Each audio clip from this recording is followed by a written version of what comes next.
ya, untuk presentasi tentang instalasi plumbing air bersih gitu ya. Apakah kelompok kelompok dua gitu? Kelompok dua udah siap? Siapa?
Silahkan mungkin kelompok dua untuk bisa eh, dimulai.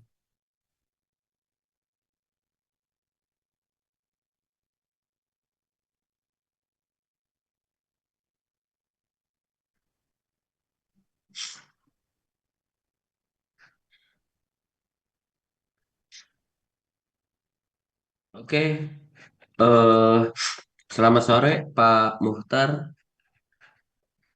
Saat ini kelas A Sore, sudah terhitung 19 orang bergabung di Zoom ini. 16 ya. Sudah kita mulai saja atau kita tunggu untuk satu orang lagi sepertinya atau dua orang lagi. Dimulai aja karena takutnya keburu maghrib gitu ya, Pak Tanggung. Biar nanti yang dua, satu orang lagi nyusul lah.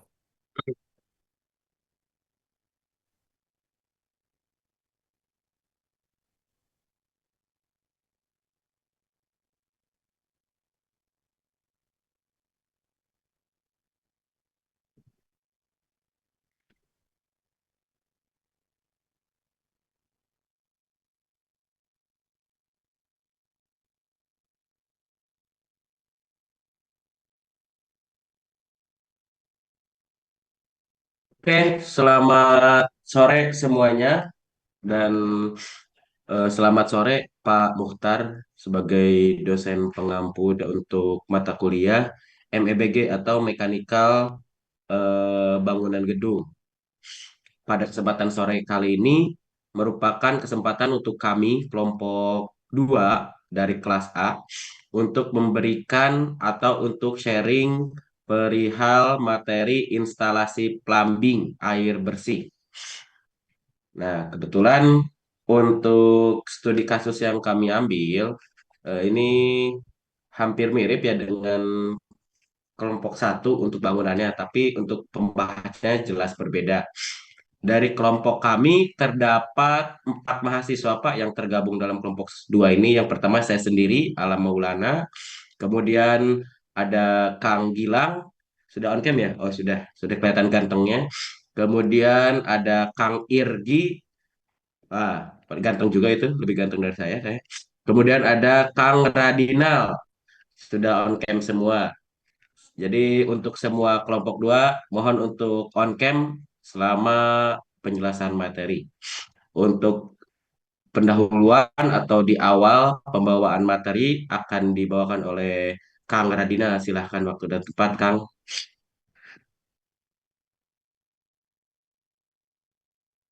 Izin menjelaskan lebih dulu mungkin eh langsung latar belakang Gedung Garuda Rescue Nusantara atau disingkat GRN merupakan sebuah fasilitas dengan fungsi operasional yang kompleks, terdiri dari beberapa gedung dengan peruntukan ruang yang berbeda-beda.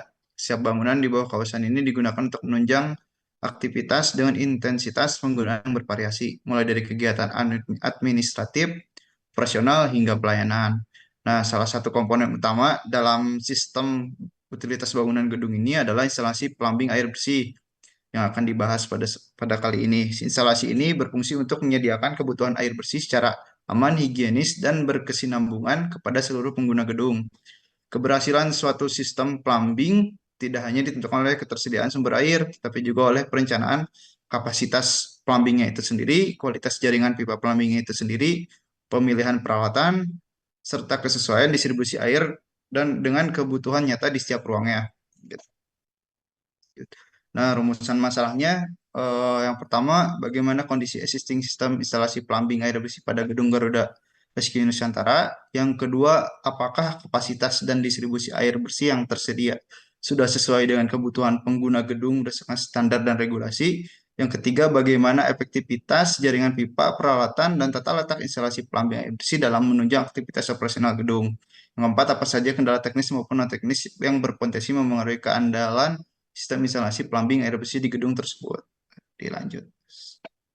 Tujuan pembahasan yang pertama, untuk tujuan pembahasan sendiri pada kali ini yaitu mengetahui kondisi existing sistem instalasi plumbing air bersih pada gedung Garuda Rescue Nusantara. Yang kedua, menganalisis kesesuaian kapasitas supply dan distribusi air bersih dengan kebutuhan nyata pengguna serta ketentuan standar teknis dengan referensi dasar atau sumber dasar dari SNI 8153/2015 dan regulasi terkait.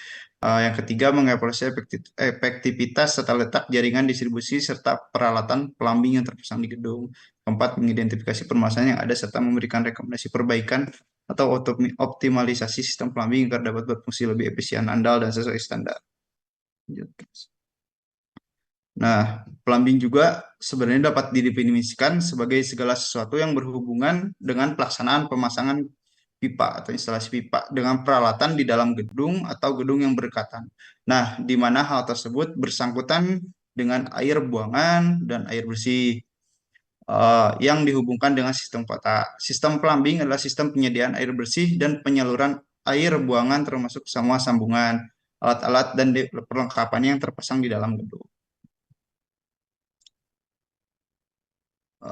Fungsi dari instalasi plumbing ini sendiri, plumbing air bersih ini, yaitu mengalirkan air bersih dari sumbernya seperti sumur atau PDAM menuju seluruh bagian bangunannya. Penggunaannya kedua, memastikan air dapat terdistribusi ke setiap titik dengan tekanan dan laju yang cukup.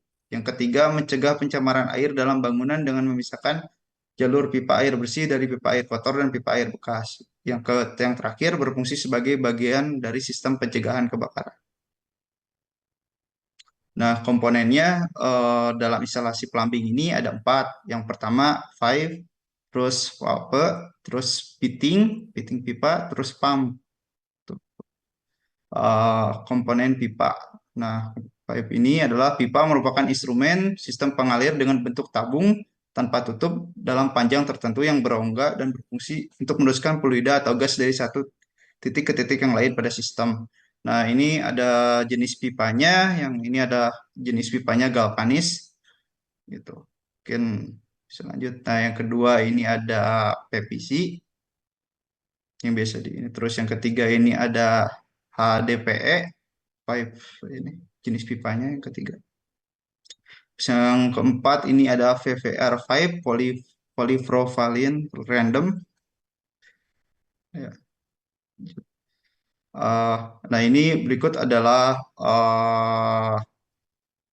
tambah tambah kurang apa kelebihan dan kekurangan dari masing-masing jenis pipa yang tadi disebutkan gitu. Mungkin bisa dilihat kan dari segi biaya tanah sih.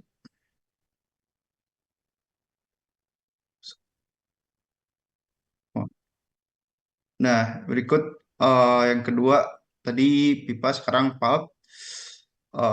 Katup atau valve merupakan instrumen yang berfungsi untuk membuka dan menutup aliran secara penuh maupun sebagian dalam satu sistem plumbing, sehingga katup dapat dikatakan sebagai pengendali aliran air pada pipa.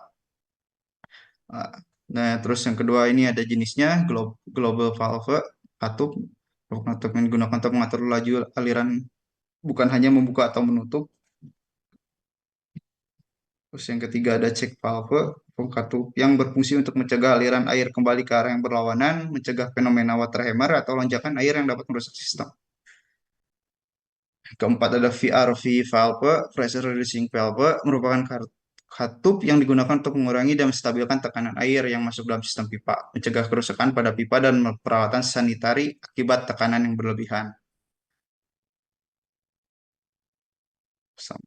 Lanjut, Mas. Fitting.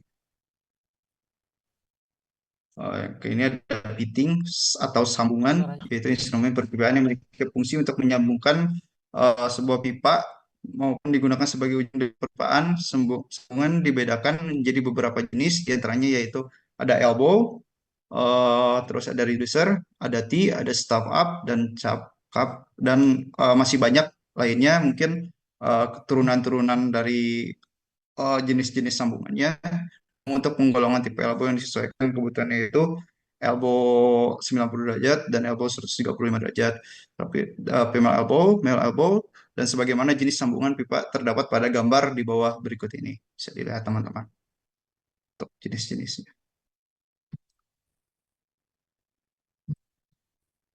Terus ada pompa atau pompa merupakan komponen penting yang memberikan energi pendorong pada air. Terdapat perbedaan fungsi pompa diantaranya sebagai berikut. Ada booster pump. Pompa ini digunakan untuk meningkatkan tekanan air dalam sistem distribusi. Aplikasinya sangat vital pada bangunan bertingkat untuk mengatasi gaya gravitasi dan memastikan pasokan air dengan tekanan yang cukup di seluruh lantai. Pompa besar bekerja secara otomatis untuk menjaga tekanan air tetap stabil, memberikan kenyamanan saat menggunakan beberapa titik air secara bersamaan. Biasanya digunakan pada gedung. Mungkin selanjutnya akan dilanjutkan sama teman saya. Mungkin bisa di Mas Alam. Oke, terima kasih Kang Radinal. Mundur sedikit mungkin Kang siapa nih yang saya bilang ya. Nah, di sekarang kita coba lanjutkan untuk pembahasan salah satu komponen dalam instalasi air bersih. Tadi sudah ada valve, sudah ada pipanya sendiri, kemudian ada fittingnya. Dan yang keempat, ini komponennya yang salah satu sangat penting yaitu pump atau pompa. Yang pertama, untuk jenis-jenis pompa itu ada booster pump. Booster pump ini yang sifatnya mesin yang berfungsi, secara garis besar itu mesin yang berfungsi untuk memberikan dorongan dan atau memberikan pengaruh terhadap air supaya dapat dialirkan dari sumber air terhadap pengguna atau rumah.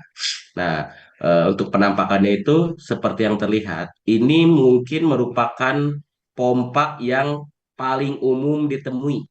Paling umum ditemui ini memang mayoritas booster pump ini tuh lebih sering digunakan di rumah-rumahan biasa.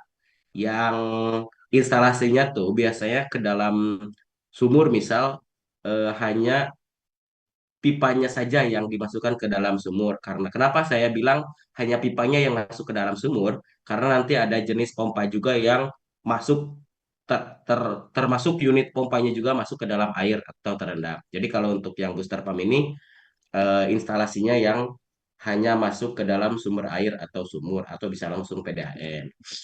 Lanjut, Kang Gilang. Nah, kemudian jenis pompa yang kedua itu adalah submersible. Biasanya disebut juga kalau di lapangan pompa celup. Kenapa disebut pompa celup? Ini merupakan pompa yang berbeda dengan booster pump yang sebelumnya. Jadi kalau submersible pump ini dia unit pompanya langsung terjun ke sumber air atau misal kayak gini.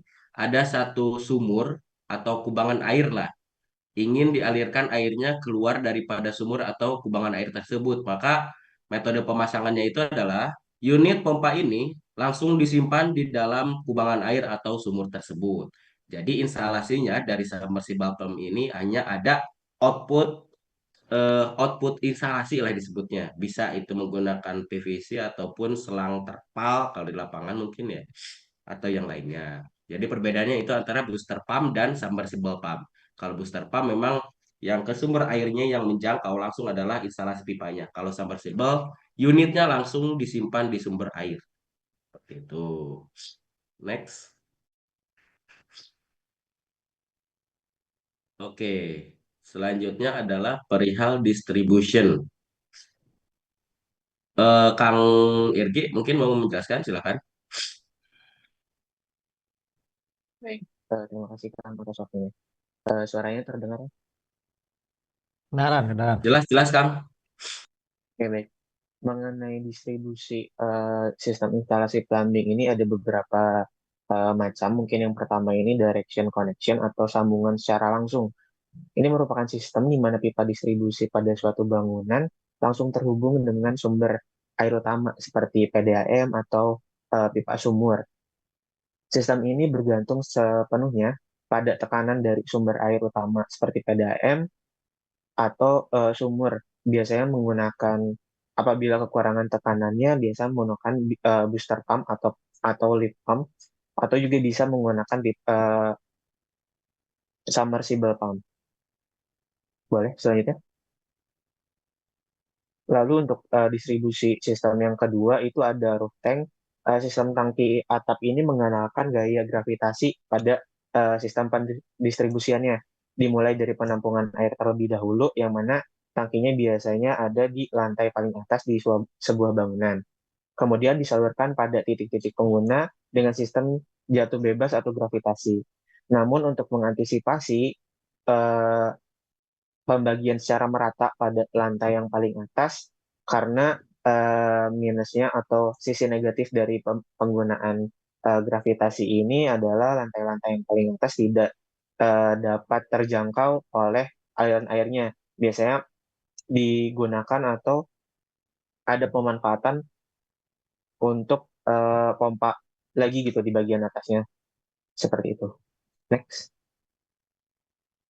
Kemudian ada pressure tanks, di mana sistem tangki tekan ini dalam pendistribusian airnya menggunakan bantuan dari tangki yang bertekanan, serta memiliki pompa yang dapat mengalirkan ke seluruh bagian bangunan. Tekanan air juga dijaga otomatis oleh pompa ini. Nah, yang mana tadi pompa pressure tank ini untuk membantu gitu dari sistem pendistribusian menggunakan distribusi gravitasi seperti itu.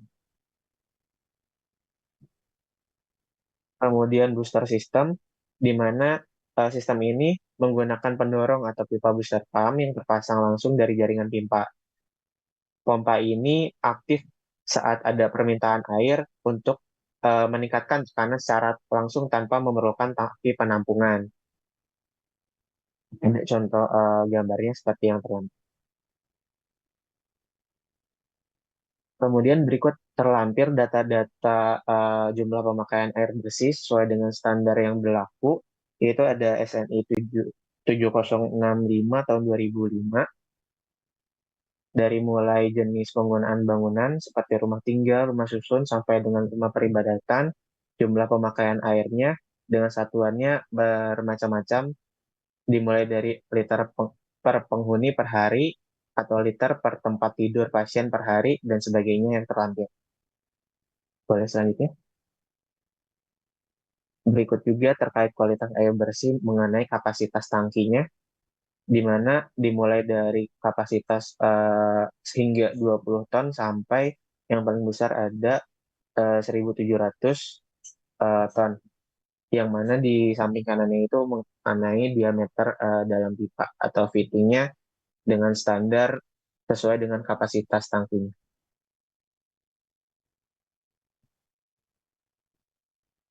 Berikut mengenai ukuran pipa berdasarkan kapasitas tangki, ada parameternya, ada tingkat kekeruhan, warna, zat padat terlalu, ada suhu, rasa bau, ada unit, kemudian standar baku mutu atau kadar maksimum. Next. Mungkin selanjutnya untuk studi kasus bisa disampaikan oleh Saudara Gilang, dipersilakan. Baik, terima kasih Kang Ergi sebelumnya.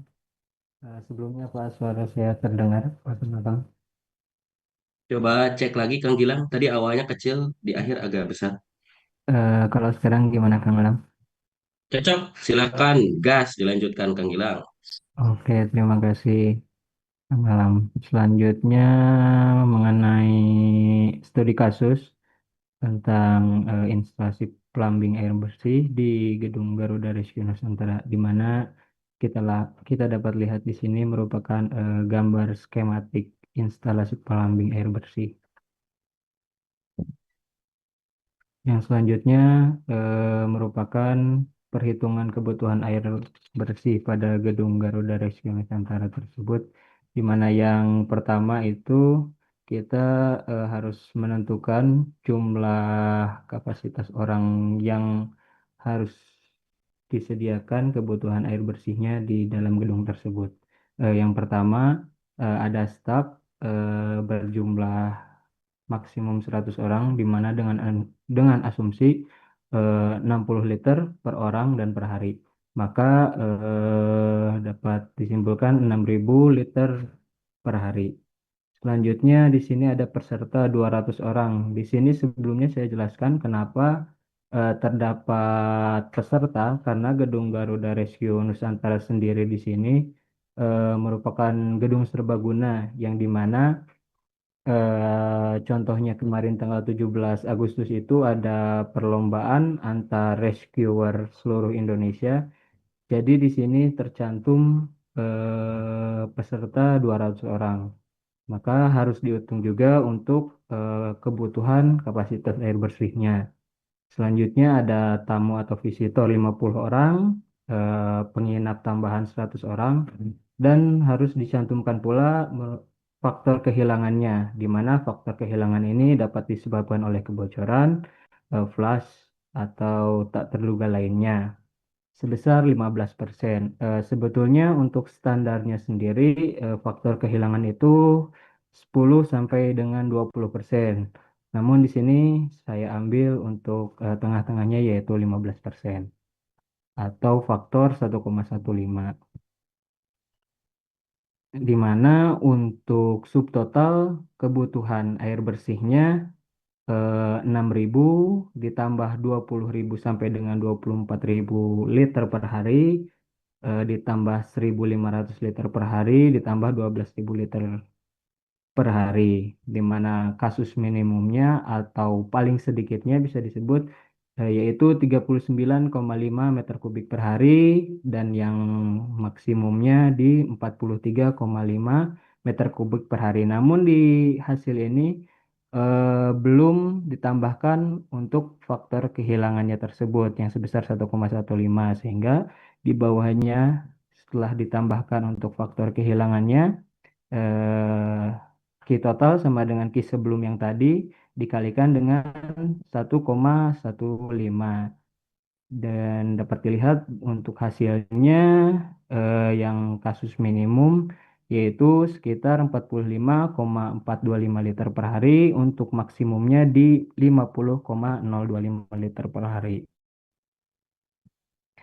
Maka dapat disimpulkan pada gedung Garuda Rescue Nusantara ini menggunakan sistem instalasi plumbing air bersih dengan distribusi langsung.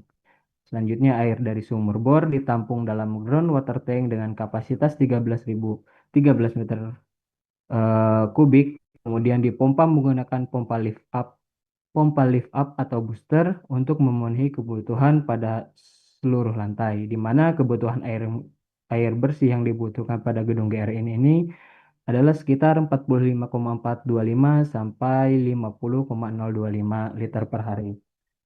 Sebelumnya, mohon maaf juga akang-akang rekan kelompok, tadi belum sempat saya tambahkan, izin saya untuk memperlihatkan eh, untuk tadi material-material pipa, valve, fitting, dan pompa di gedung Garuda Rescue Nusantara sendiri saya ada untuk dokumentasinya. Izin.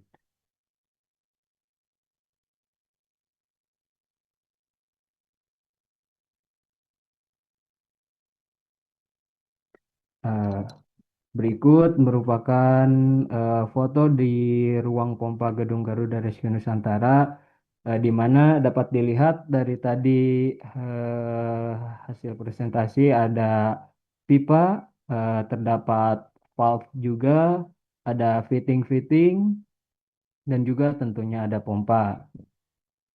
Ada beberapa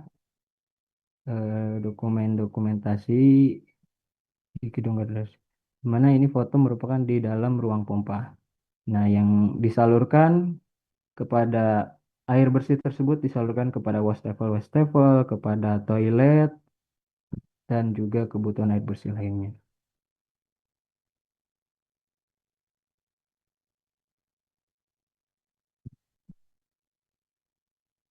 Mungkin sekian dari saya kembalikan kepada Kang Alam selaku moderator. Terima kasih. Oke, terima kasih untuk semuanya yang sudah memberikan sedikit review atau apa istilahnya sharing untuk materi instalasi plumbing. Saya bukan moderator, saya masih tim Kang Gilang. Oke, mungkin dari Pak Muhtar sendiri, Pak, langsung dilempar ke teman-teman yang lain untuk tanya jawab kah? Atau dari Bapak mungkin ada koreksi atau masukan? Oke, terima kasih. Eh, Mungkin tolong bisa saya buka ininya apa untuk bisa share.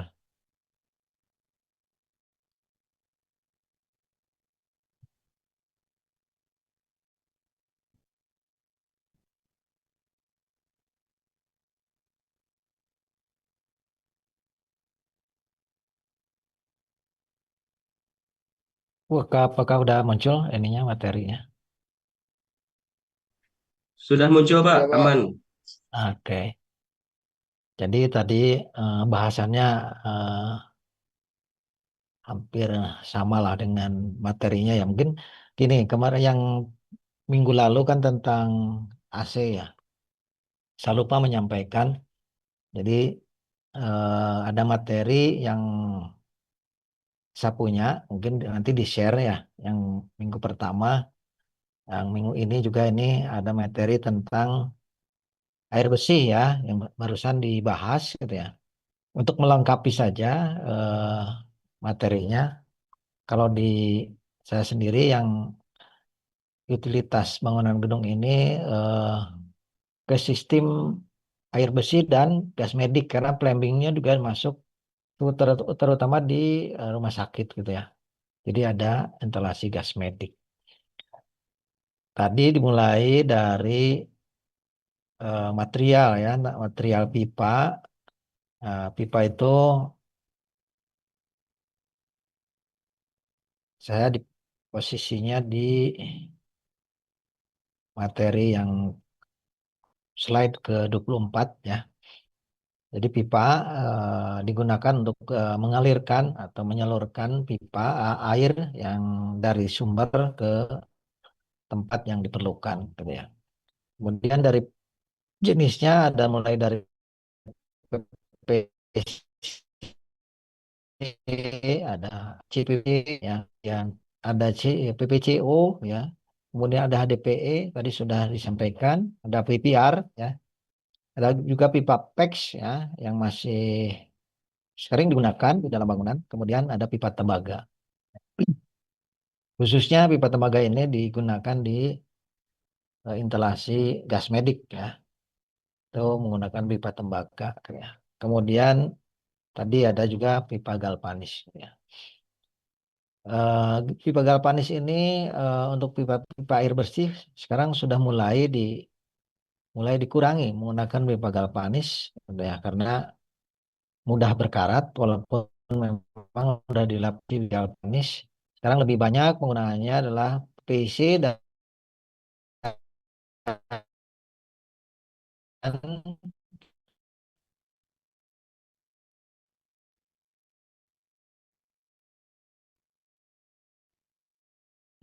ya,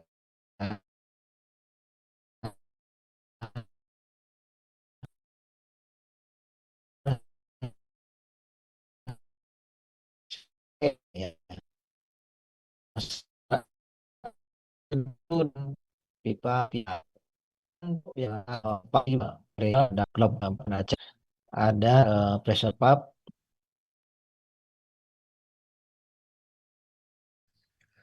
Halo Pak Muhtar, tadi suaranya putus-putus dan share screen-nya delay masih di material pipa.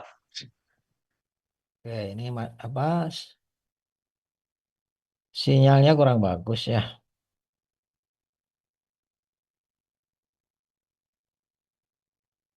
Untuk di pub sama Nah, ya, untuk di pub sama, kemudian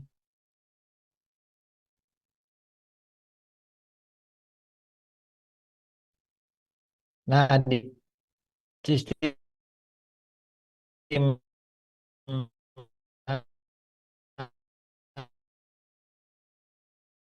namanya putus lagi Pak. set. Nah, tadi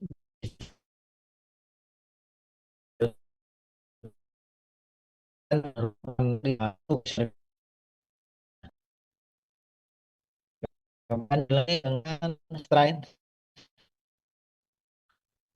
masih tidak terdengar. Masih putus-putus suara Bapak.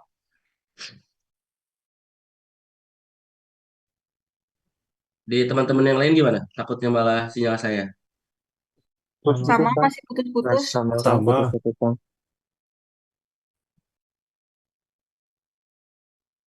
Iya, dari sini yang putus-putus suaranya nih. Terdengar suara saya?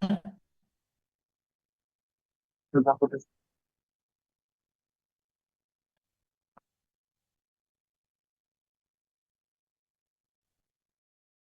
Suara saya masih terdengar. Nah, sekarang Dengar. terdengar Ya, lebih Pak. jelas Pak. Oke, ini memang sinyalnya kurang bagus ya. Beberapa kali terputus, ya terputus suara saya. Tapi saya coba sampaikan lagi.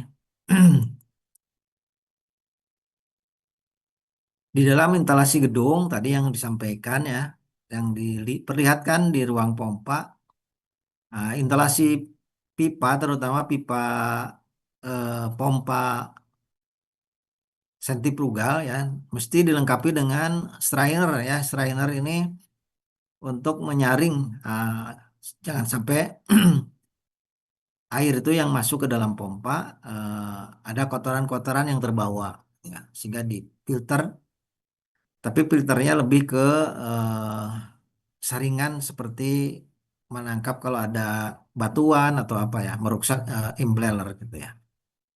Kemudian dilengkapi juga dengan flexible joint ya.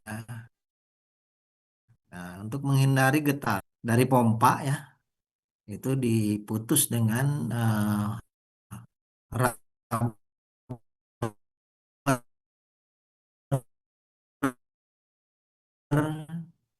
joint untuk pasang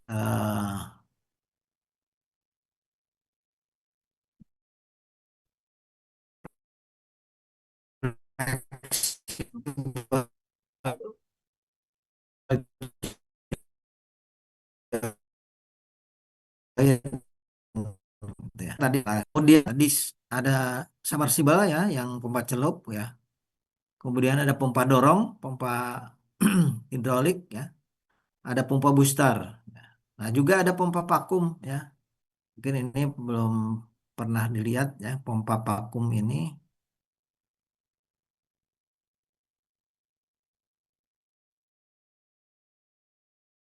untuk di dalam tadi ada vakum di dalam instalasi ya, dengan vakum ya, karena kejebak di dalam instalasi pipa. Nah, ini ada juga yang dibuat seperti stop kran gitu ya. Stop kran dibuka, dibuang anginnya. Nah, ini kalau ini dengan pompa gitu ya. Itu pompa vakum seperti halnya seperti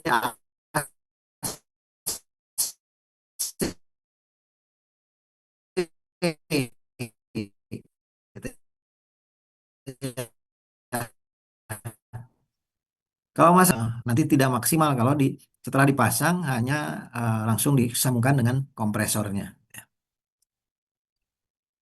Nah, ini ada pompa yang untuk rumah ya, rumah tuh. Ada yang semi jet, ada yang pompa jet ya.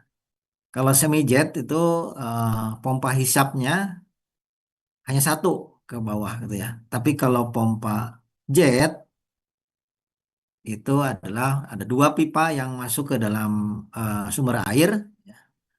Yang satu adalah mendorong, yang satu menghisap. Nah, sehingga daya hisapnya lebih dalam gitu ya, yang menggunakan sistem jet ini.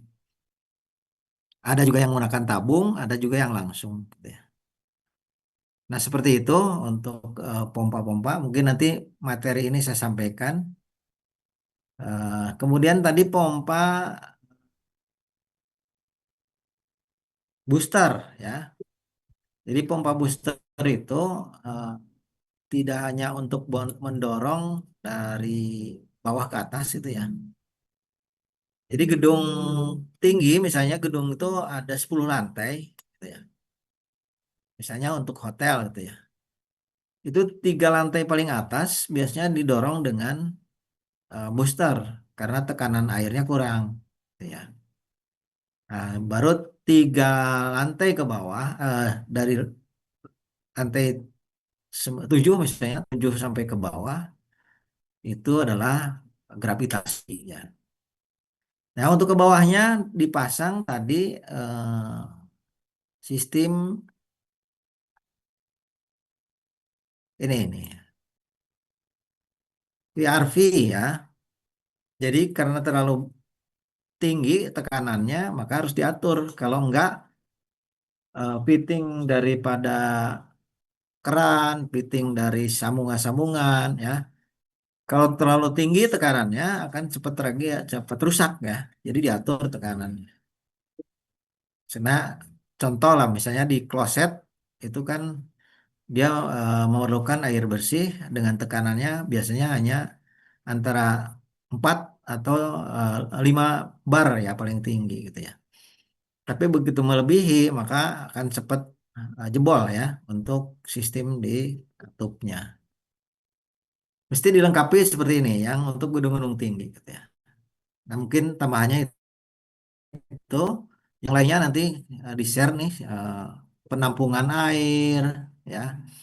Sistem tadi sistem instalasi sumber ya. Nah, ditambah lagi di air bersih itu ada namanya air panas ya. Nah, air panas ini ada yang lokal, ada yang sentral gitu ya. Contoh yang lokal itu seperti di rumah gitu ya. Jadi begitu akan itu dia memproduksi langsung di lokal itu aja. Tapi kalau sentral misalnya di untuk jumlahnya disirkulasi. Nah, itu yang sentral gitu ya. Tapi kalau yang lokal banyaknya untuk rumah. Tapi tidak menutup ini di hotel-hotel pun hotel-hotel bintang ya hotel Melati, hotel bintang 3 gitu ya. Biasanya di kamar itu dipasang sistemnya lokal gitu ya. pemanas dengan sumbernya listrik gitu ya. Tapi kalau untuk gedung hotel-hotel bintang 5, 4, 5 gitu ya, biasanya sentral sistemnya. Nah, mungkin ini nanti di-share materi ini, tapi sekarang kembali ke materi yang tadi yang dipresentasikan, melengkapi saja. Ya. Nah, silahkan mungkin berikutnya untuk sesi tanya jawab. Ya, silahkan. Jadi saat eh, kelompok ini 4 orang ya. Ya, betul Pak, 4 orang. Jadi Alam, Irgi, Radinal sama Gilang ya. Betul. Ya. Silakan teman Ya, yang lain. sih Pak.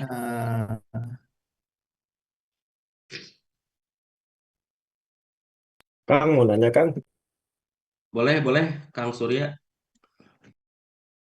kan di awal pertemuan mata kuliah ini Pak Muhtar ada menjelaskan tentang prinsip perencanaan utilitas. Nah, bagaimana sih di bangunan ini terkait prinsip perencanaannya itu?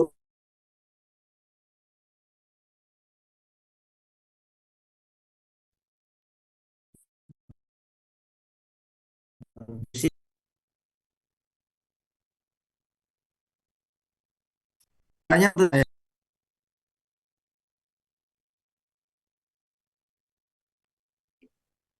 Halo, Kang Surya. Maaf, bisa diulangi pertanyaannya? Tadi sempat sedikit putus-putus mungkin. Oke, kan di awal pertemuan ada dijelaskan tentang prinsip perencanaan utilitas ya. Oke. Nah, dari data-data yang didapatkan dari kelompok 2 ini, bagaimana sih prinsip perencanaannya itu? Apakah baik atau gimana?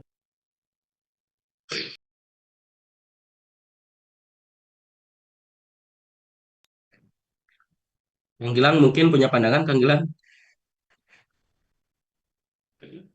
Ya baik, mungkin kalau dari prinsip perencanaan, izin menjawab tadi pertanyaan Kang siapa Iqbal ya? Surya, Surya, Oh Surya. Kang Surya.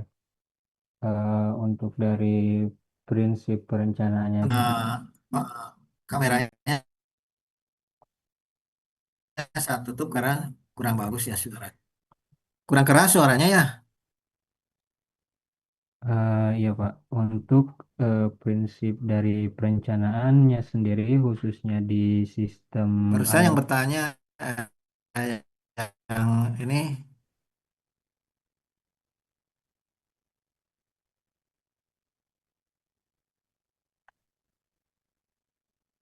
Baik, suaranya terputus, Ya, halo. Gimana Pak? Maaf. terputus suaranya. Oh, Kang Gilang ada suaranya? ada Kang Alam, kalau suara saya Oh, gimana mungkin Kang? hanya kurang jelas saja, kurang dekat mikrofon mungkin.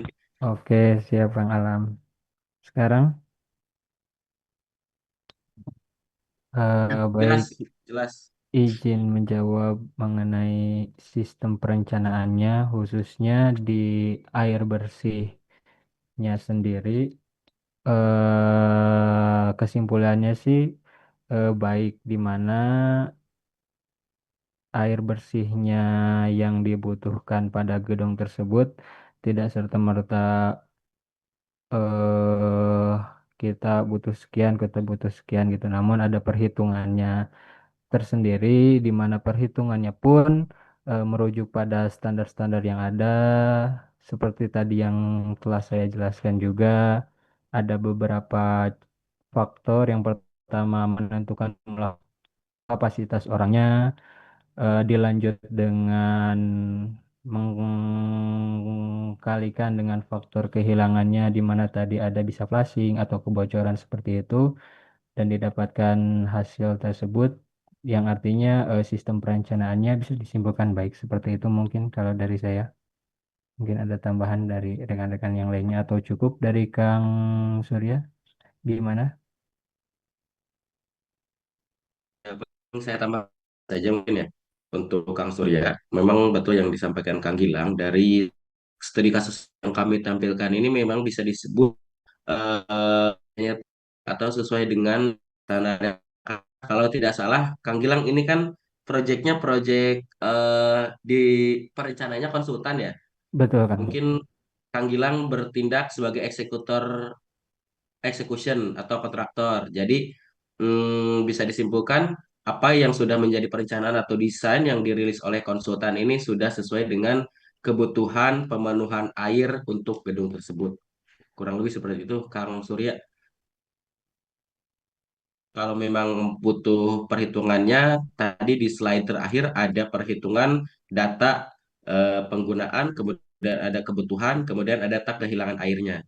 Nah, data pengeluarannya itu sudah over dari data yang dibutuhkan. Kurang lebih seperti itu. Nanti materinya kita share juga teman-teman di grup kelas kita sama grup Pak Muhtar MMPG ini.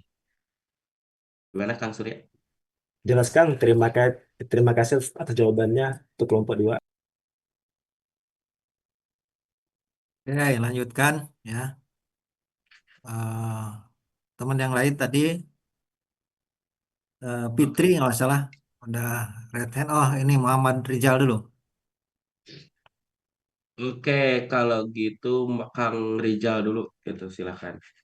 Baik, Assalamualaikum warahmatullahi wabarakatuh. Selamat sore, Pak Waalaikumsalam. Muhtar dan juga kelompok dua. Oke. Mungkin izin di sini ada dua pertanyaan. Eh, kalau kalau untuk sistem plumbing ini misalkan sudah dipasang sesuai rencana dan untuk memastikannya tuh yang sistem plumbing yang terpasang tuh sudah sesuai atau sudah bisa aman terpasang tuh biasanya dilakukan pengujian apa aja ya biasanya. Terus yang kedua untuk maintenance-nya sendiri hal-hal apa aja yang biasanya dan umum dilakukan gitu. Mungkin sekian. Terima kasih.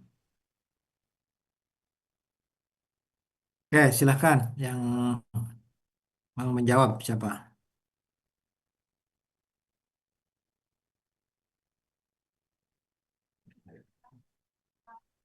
Ayo, Kang Radina, Kang Irgi, siapa tuh yang mau menjelaskan? Baik, Kang. Mungkin izin menjawab dulu, mungkin nanti apabila ada kekurangan bisa ditambahkan oleh rekan-rekan yang lain terkait pengujian pengujian tersendiri gitu. Karena ini bangunannya 3 lantai, mungkin yang sederhana bisa dicek terkait aliran airnya pada lantai-lantai tertentu, apakah tekanannya sudah tercukupi dengan eh, perhitungan pada awalnya. Karena biasanya untuk perhitungan tekanan ini disesuaikan atau dikalikan untuk faktor kehilangan eh, tekanan airnya biasanya 20%. Itu mungkin untuk pertanyaan pertama. Mungkin untuk pertanyaan yang kedua bisa diulang, Kak? Untuk Tadi pertanyaan pertanyaan kedua kedua lebih tuh ke maintenance-nya sih. Maintenance untuk merawat si sistem plumbing ini seperti apa?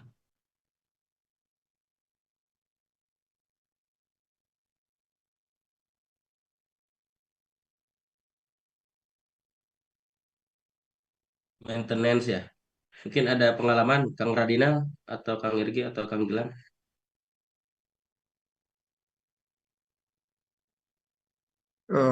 Izin mungkin ya jawab di pertanyaan dari Mas Muhammad Rijal ya. Mungkin kalau untuk maintenance sendiri mungkin untuk pipa distribusi mungkin bisa dilakukan inspeksi secara visual, baik secara kebocoran atau ada karat-karat dalam pipa dan sambungan itu bisa diinspeksi melalui visual. Mungkin yang sederhananya, mungkin untuk ininya juga bisa dilakukan flushing berkala untuk membuang endapan dari apa dari kotoran-kotoran pipa air dari air bersih yang dibawa dari pump. Terus juga ada juga kalau untuk pompa mungkin bisa dicek getaran suara dan suhunya sendiri. Itunya terus bisa diperiksa juga seal, bearing dan pelumasannya apakah dalam keadaan yang baik. Terus juga bisa dilakukan uji kapasitas debit dan tekanan tersebut. Mungkin kalau untuk penyimpanan kayak reservoir tandon, mungkin bisa di pembersihan tandonnya mungkin secara berkala ya minimal 2 kali setahun. Mungkin bisa dicek juga uji kualitas airnya juga bisa gitu tadi, karena kita membahas juga kualitas air air bersih itu yang bagus seperti apa tadi di materi. Mungkin bisa dicek juga kadar air pH-nya atau ini ya gitu. Mungkin itu sih setahu dari saya gitu. Mungkin ada yang mau ditambahkan. Mantap, Kang Irgi Radinal. Paling saya sedikit menambahkan doang. Tadi kedua poinnya sudah terjawab oleh kedua rekan saya. Untuk pengujian tuh, yang tadi Kang Irgi pressure test.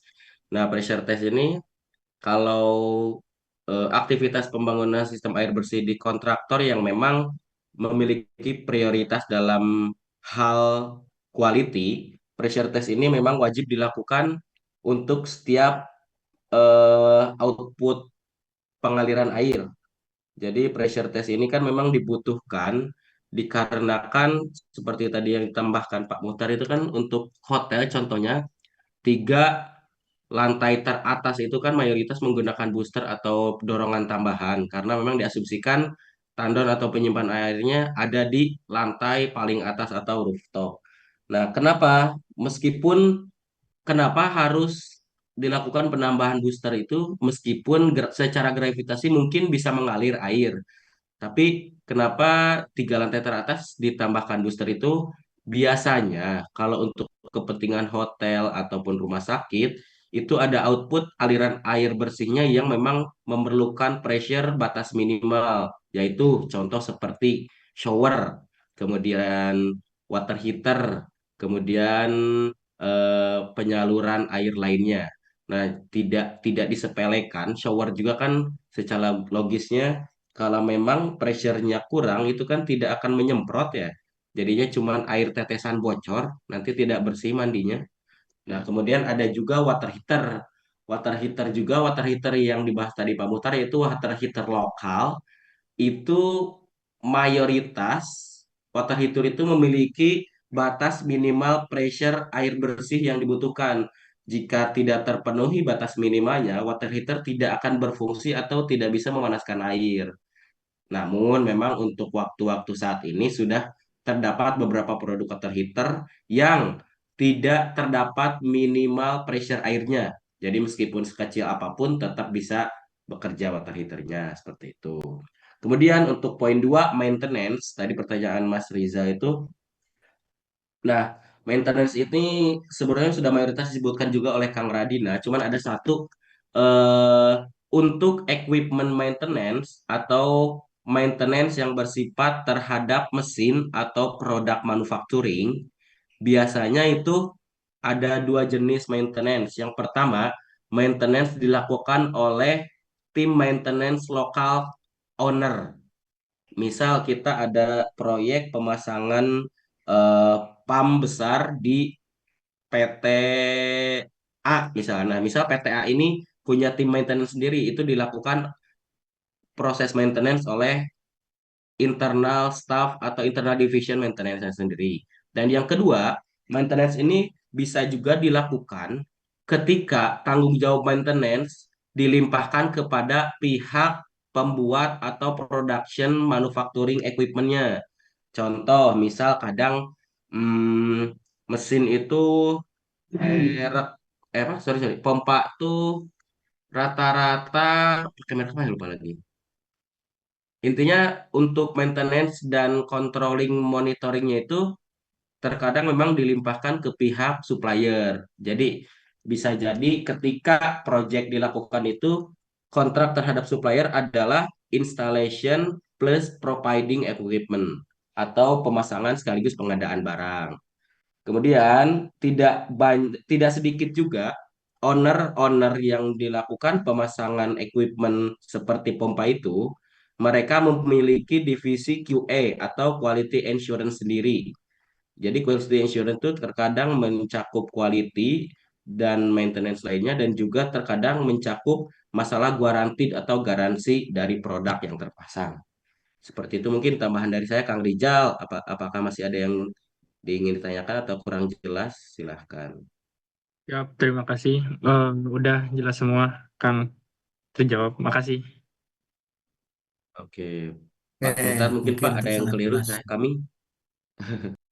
Betul ya, jadi di maintenance itu eh, tergantung di mana eh, perusahaan itu ya, di hotel atau di perusahaan apa gitu ya. Itu memang beda-beda ya. Ada yang memang punya teknisi khusus memang tidak dilibatkan dari pihak lain gitu ya. Jadi yang menangani adalah pihak teknisi. Tapi ada juga perusahaan besar itu maintenance-nya ada eh, khusus kita kontrak ya, sifatnya kontrak. Seperti kita punya lift ya. Lift itu pada umumnya maintenance-nya kontrak dengan salah satu perusahaan khusus dia bidangnya lift yang mempunyai kualifikasi khusus bidang lift gitu ya. Sama juga di pompa dia punya khusus kualifikasi tentang pompa gitu ya. Sehingga untuk menjamin bahwa alat tersebut berjalan dengan optimal gitu ya. Apalagi di salah satu misalnya pabrik ya. Kan sangat vital kalau alat itu rusak. Sehingga harus dijaga keberlangsungan alat itu secara kontinu dengan optimal gitu ya.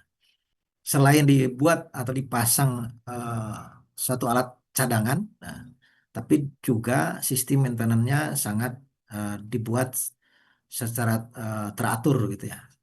Seperti itu, seperti disampaikan tadi eh, sudah bagus tuh jawaban. Oke, berikutnya ini ada dari Muhammad Iqbal, silakan.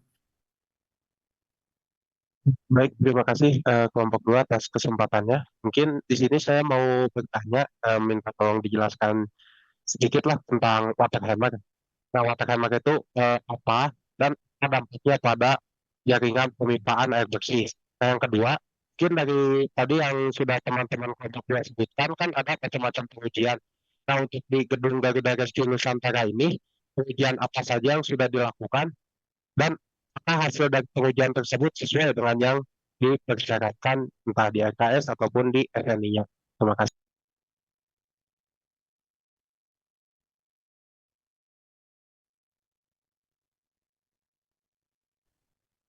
Maaf, Kang Iqbal, nomor satu tuh apa?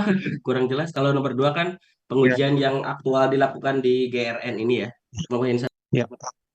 Nah, ya mungkin boleh diulang Kang Alam. Pertanyaan yang pertama mengenai water hammer itu apa dan dampaknya pada jaringan perpipaan.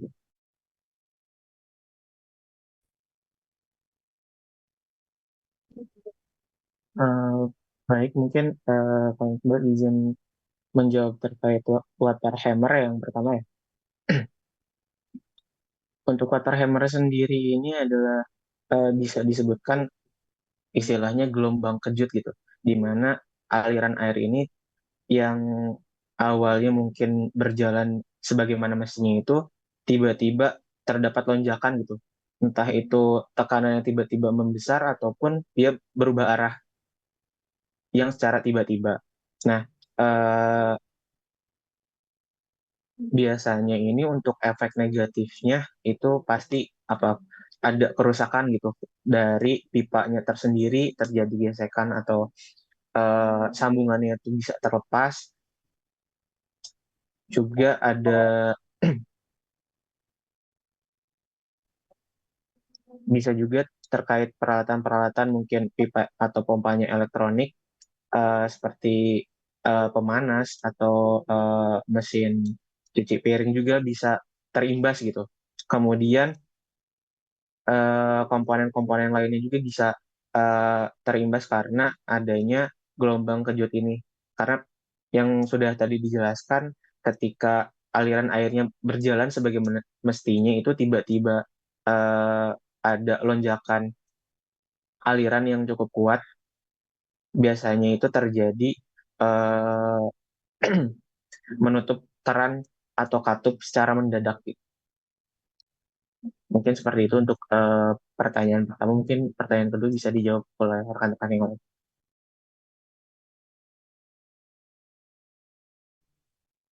Untuk pertanyaan kedua yang tadi apakah sudah ada pengetesan tersebut? Ya, bukan Kang. Ya, betul tentang pengujian.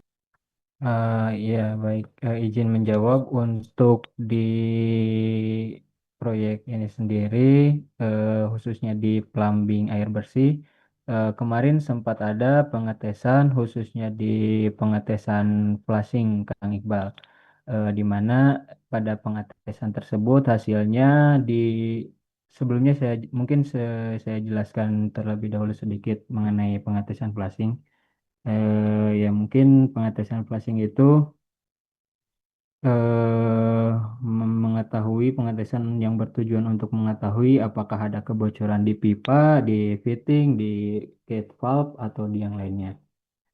Hasil dari pengetesan kemarin tersebut, setelah dilakukan pengetesan terdapat kebocoran di beberapa titik khususnya di sambungan-sambungan atau di fitting. Di valve juga ada, dan untuk langkah selanjutnya dilakukan perbaikan-perbaikan setelah pengetesan tersebut. Dan seperti sebelumnya, setelah dilakukan perbaikan, dilakukan kembali pengetesan hingga kebocoran-kebocoran saat pengetesan flashing tersebut sudah tidak ditemukan. Seperti itu mungkin Kang Iqbal. Baik, pertanyaannya terjawab semua dengan baik. Terima kasih teman-teman kelompok.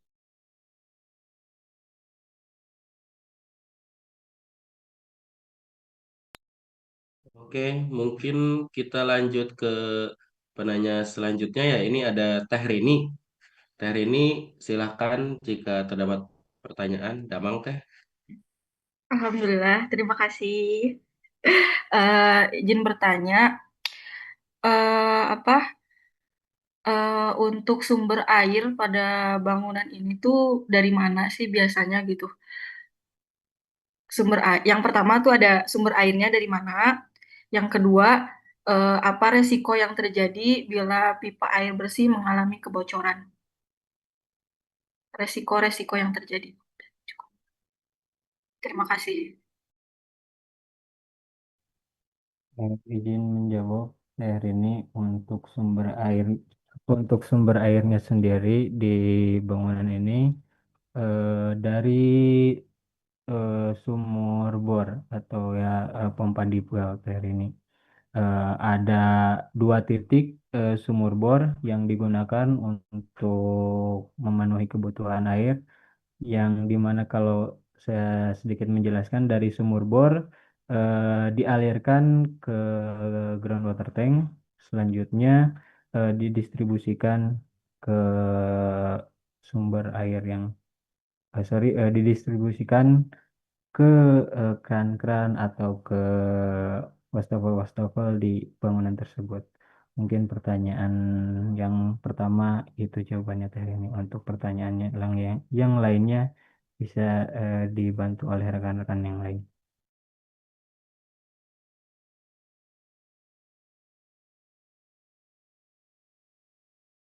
Oke, saya izin melengkapi mungkin ya. Poin pertanyaan nomor 2 Teh Rini yaitu kerugian atau risiko jika terdapatnya kejadian kebocoran air bersih. Yang jelas, yang pertama tuh Teh, kalau misal ada kebocoran di lingkup pabrik, itu air bersih bocor akan jelas terimbas kepada sistem atau proses produksi mereka. Nah, kemudian jika proses produksi terhambat, maka itu hitung-hitungannya biasanya udah ke duit. Ini sebagai aktual experience ya. Kemarin saya ada sedang penggalian tanah, ternyata di tanahnya ada pipa HDPE air bersih. Itu kegaruk pakai ekskavator, langsung mumbul, langsung muncrat seperti air terjun. Otomatis ada dua impact yang terasa langsung oleh kita sebagai kontraktor. Yang pertama, kita dilimpahkan resiko produksi terganggu. Itu hitungannya udah duit gede banget. Kemudian yang kedua, efeknya itu adalah tekanan atau sisa sorry, tekanan dulu. Tekanan air instalasi air bersih di pabrik tersebut tuh menjadi turun. Meskipun terkadang ada backup pump atau pompa yang membackup ketika tekanan turun, tapi tetap saja itu tidak optimal. Dan yang ketiga, stok air bersih di water tank, baik itu ground water tank atau water tank yang di atas tanah, itu menjadi berkurang.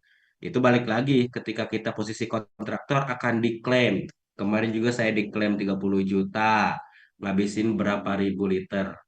Jadi kurang lebih seperti itu. Yang kalau kalau kalau di lingkup pabrik atau industrial sih lebih ke proses produksinya pabrik tersebut teh ini seperti itu. Kalau misal hotel-hotel mah paling ya yang terasa terimbas atau dirugikan adalah konsumen dari hotel tersebut.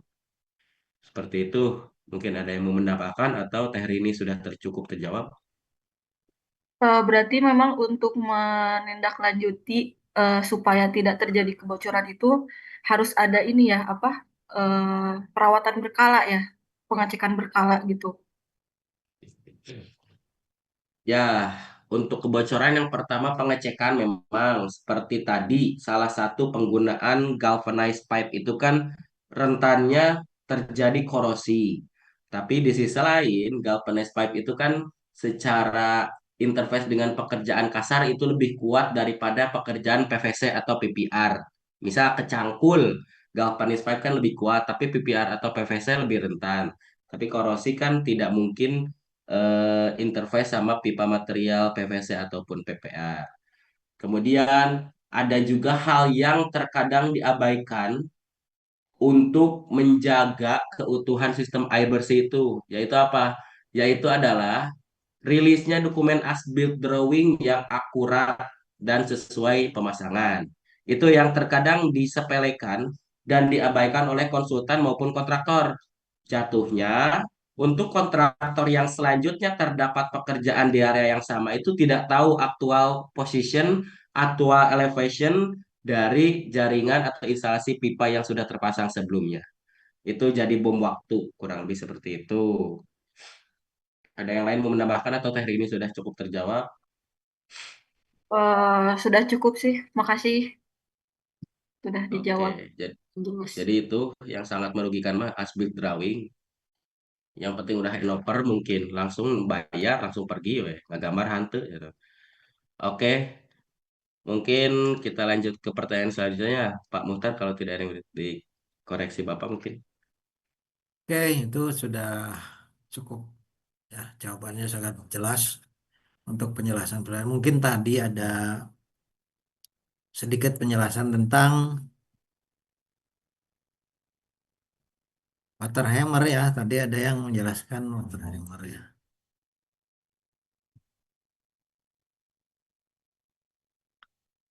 Water hammer itu kan terjadi pukulan di dalam suatu instalasi pipa ya.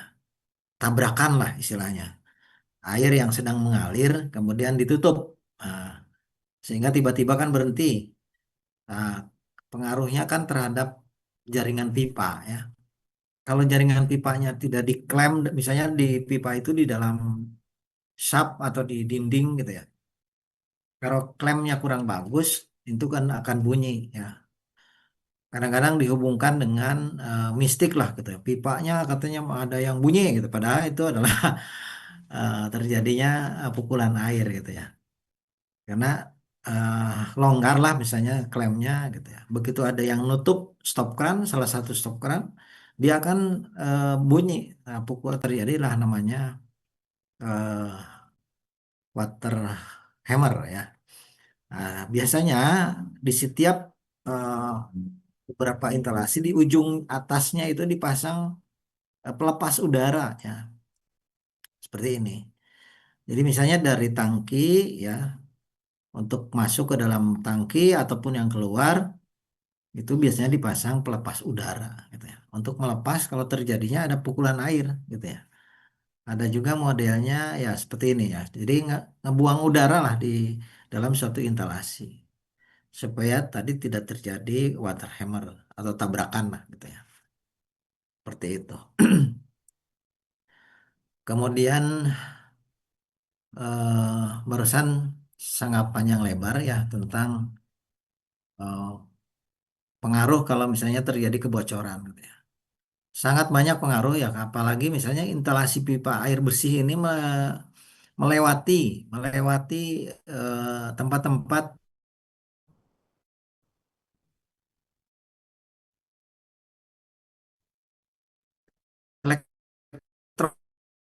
Hilang Pak elektronik suaranya. lah gitu ya.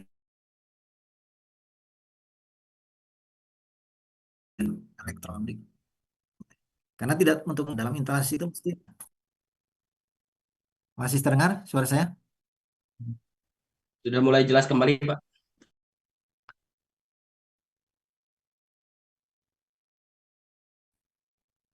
Terputus.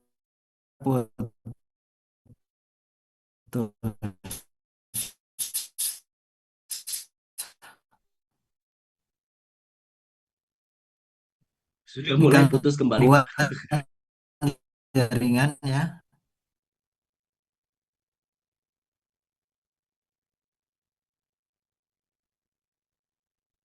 gangguan jaringan. Saya mungkin di break dulu. eh, kita lanjutkan setelah maghrib. Kelihatannya ini masih senang membahas. Kita break dulu, tapi nggak usah ditutup apa Zoom-nya ya.